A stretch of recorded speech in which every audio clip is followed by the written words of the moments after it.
Hello foodies, welcome to Madhuri passion. ఎలా ఉన్నారు? నేను మాధురి. ఈరోజు కీమా కర్రీ ఎలా చేయాలో చూద్దాం.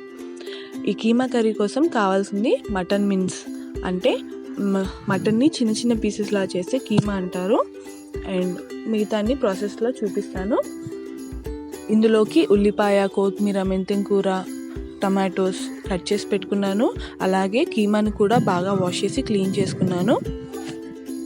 ముందుగా కుక్కర్ గిన్నె పెట్టుకుంటున్నాను. అందులోకి నూనె వేడి చేసుకోవాలండి.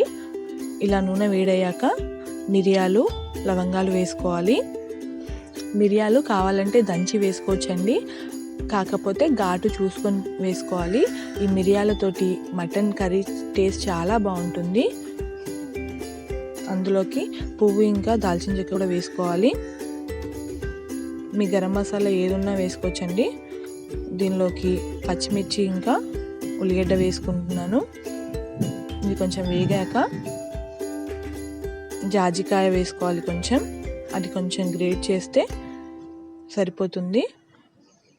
ఇది ఇందులో వేసిన అన్నీ కూడా టేస్ట్ బాగా తెలిసేటట్టు చేస్తుందండి జాజికాయ, సో అది మిస్ చేయకండి. తర్వాత ఇందులోకి మెంతం కూర ఇంకా కొత్తిమీర వేసుకుంటున్నాను. అలాగే పుదీనా కూడా వేసుకోవాలండి. మీరు అయితే మెంతం కూర లేకపోతే పుదీనా అన్న వేసుకోవచ్చు, లేదా రెండు వేసుకోవచ్చు. ఇందులోకి అల్లం వెల్లుల్లి పేస్ట్ వేసుకుంటున్నాను. ఇది అప్పుడే దంచింది అయితే బాగుంటుందండి టేస్ట్. అందులోకి పసుపు, కారం, గరం మసాలా, ఇది కూడా ఇంట్లోనే తయారు చేసిందండి. అలానే కీమా వేసుకుంటున్నాను. ఇది కీమా వేసే ముందు ఇవన్నీ వేసుకొని కలుపుకోవాలి. ఇందులోకి ఉప్పు వేసుకోవాలి. ఇది బాగా ఉడకనివ్వాలండి నూనెలోనే. ఇది ఉడికింది, ఇలా ఆయిల్ ఫ్లోట్ అవుతుంది అనుకున్నప్పుడు టమాటోస్ వేసుకోవాలి. ఈ టమాటోస్ ఏంటంటే బాగా ఉడికింది మటన్ అనుకున్నప్పుడు మాత్రమే వేసుకోవాలి, లేదంటే టేస్ట్ మారిపోతుంది.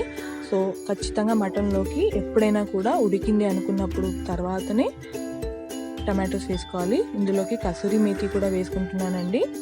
తర్వాత కుక్కర్ మూత పెట్టుకొని 5-6 విజిల్స్ వచ్చేంత వరకు పెట్టుకోవాలి. మటన్ బాగా ఉడకాలండి ఖచ్చితంగా. 5-6 విజిల్స్ వచ్చాక తీసి చూస్తే ఇలా ఉంటుందండి. దీన్ని బాగా వాటర్ అంతా కూడా దగ్గర అయ్యేంత వరకు ఉడికించుకుంటున్నాను మూత తీసి. ఇలా దగ్గరికి అయ్యాక సర్వ్ చేసుకోవచ్చు. సో కీమా కర్రీ ఈజీగా రెడీ అయిపోయిందండి. ప్రాపర్గా చేసుకున్నట్టయితే టేస్ట్ చాలా బాగుంటుంది. ఈ కీమా కర్రీకి అందరూ ఫ్యాన్సీనండి. చిన్నపిల్లల దగ్గర నుంచి పెద్దవాళ్ళ వరకు అందరూ ఇష్టంగా తింటారు.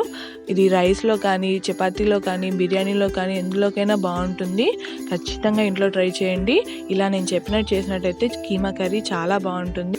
మటన్ కర్రీ చేసుకోవాలన్నా కూడా సేమ్ ప్రొసీజర్ ఫాలో అవ్వచ్చండి. ఇది కొత్తగా వంట స్టార్ట్ చేయాలనుకున్న వాళ్ళకి బేసిక్ రెసిపీ అండి. సో అది బాగా యూజ్ అవుతుంది. టేస్ట్ కూడా చాలా చాలా బాగుంటుంది. మీరు ఖచ్చితంగా ట్రై చేసి ఎలా వచ్చిందో చెప్పడం మర్చిపోకండి. అలానే నా ఛానల్ని సబ్స్క్రైబ్ చేయడం మర్చిపోకండి. Thanks, bye.